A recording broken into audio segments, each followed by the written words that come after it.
पंजाब के मुख्तलिफ शहरों में स्मोक की शिद्दत बरकरार है। आलूदा फ़ज़ा में सांस लेना इंसानी सेहत के लिए ख़तरनाक बन चुका है। सूबाई दारुल हुकूमत लाहौर आलूदगी के एतबार से दुनिया में आज भी पहले नंबर पर विराजमान है।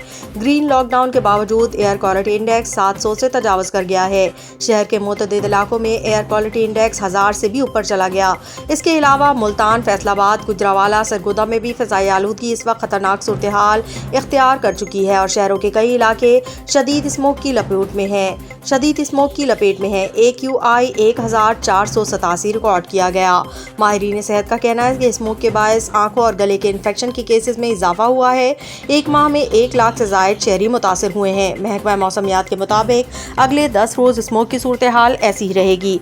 महकमा माहौलियात के मुताबिक स्मोक से लाहौर, शेखुपुरा और मुल्तान सबसे ज़्यादा मुतासिर हुए हैं, जबकि फैसलाबाद, गुजरावाला और सरगोदा में भी स्मोक तेज़ी से बढ़ रही है। एक इत्तला के मुताबिक निजी स्कूलों में तमाम किस्म की सरगर्मियों पर पाबंदी लगा दी गई है। असातिज़ा की हाज़िरी भी ऑनलाइन होगी। स्कूलों की तफरीही ट्रिप और खेलों की सरगर्मियों पर भी पाबंदी आयद है।